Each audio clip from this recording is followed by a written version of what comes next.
Welcome to GESARA for Dummies. It is the 14th of April 2025. Let's look at today's news from Professor William Liebenberg, prepared by Martin Stein. Please like, share and subscribe. Join our Telegram group in the comments below. Thank you. Let's go. The GESARA law. More sanctions on the cards for South Africa. An American conservative think tank with strong ties to the current U.S. administration has warned South Africa that broad sanctions against the country are still possible. As reported by the Sunday Times, the Hudson Institute warned South Africa that the U.S. could impose broad sanctions against South Africa, including exclusion from the SWIFT global banking system. RIT limits a country's ability to use cross-border payments, severely limiting trade. The Department of International Relations and Cooperation dismissed the Hudson Institute's expectations that South Africa conduct its affairs only in the interest of the USA while undermining its own national interests. Joshua Mezave, a senior fellow at the Institute, said that complete sanctions on South Africa are possible. U.S. Congressman Ronnie Jackson said the proposed legislation would help U.S. President Trump's foreign policy agenda by giving him the tools necessary to impose sanctions on South African officials who support America's adversaries. This legislation ensures we conduct a comprehensive review of this supposed ally, while also holding accountable any corrupt officials.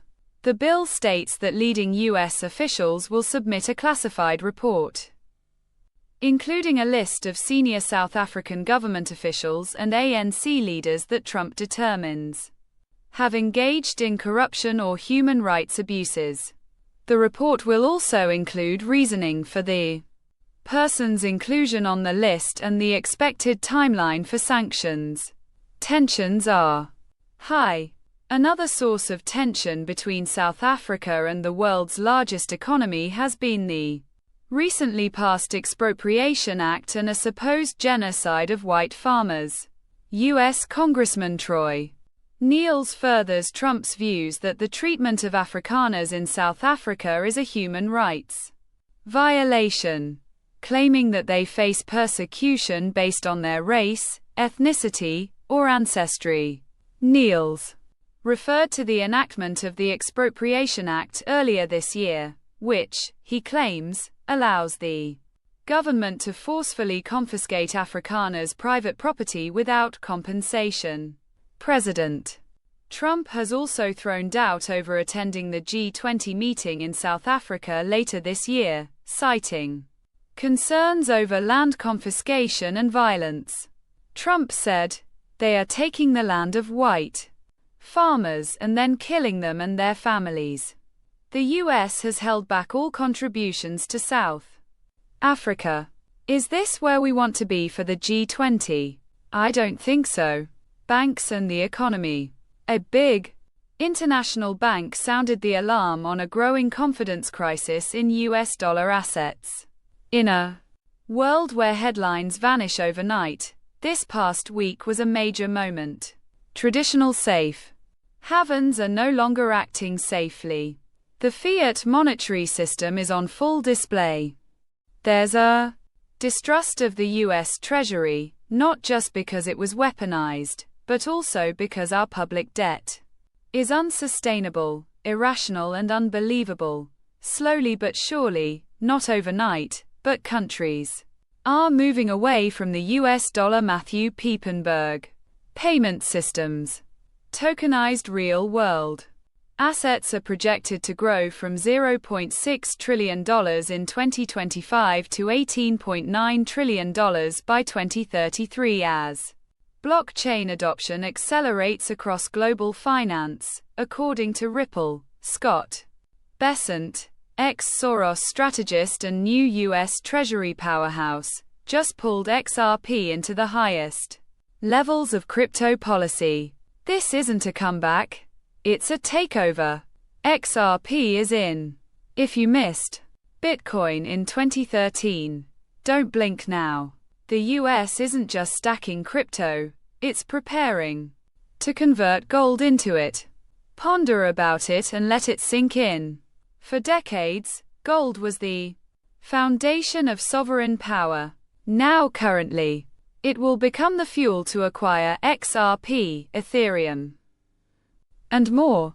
The White House is exploring a budget-neutral strategy. 1. Sell federal gold certificates. 2. Use the proceeds to build a strategic XRP, Bitcoin reserve. 3. Load up a digital asset stockpile. XRP, Ethereum, ADA, Sol. 4. Front-run the digital Bretton Woods reset. This isn't just accumulation, it's monetary repositioning, from physical vaults to blockchain rails. Other nations are hoarding gold. The US is turning it into programmable liquidity. First, they ended with the gold standard.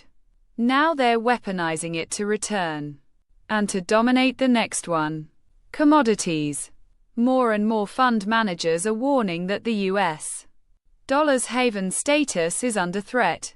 The US must prioritize the Fort Knox live stream, so the public can see its gold reserves. The world is waiting. Currency wars. Every nation in the world is in debt and no one wants to say who the creditor is. Yes, the Rothschild with their central banks and fiat currencies and control systems. Can you leave the debt by them and bankrupt them in their own fiat currency system if you change the systems and currencies to a gold standard? Years ago, farmers used the bartering system and said each paid the other in apples, and the good farmers decided to pay only in sheep from henceforth. What would happen to the apple payment system and the value of apples overnight? Worthless. Can fiat currencies become worthless overnight if a new gold-backed cryptocurrency currency system is introduced?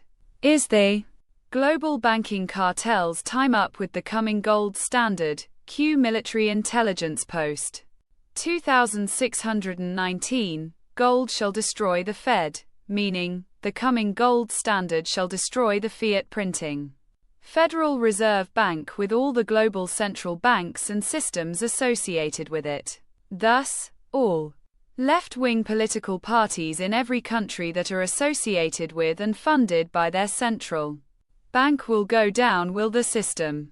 Now, when your bond money pays out only gold, and cryptocurrencies connected to gold or already attached to gold should be considered as investments, apart from property and other assets. God's money is gold, period. That sums up your Monday news. See you tomorrow.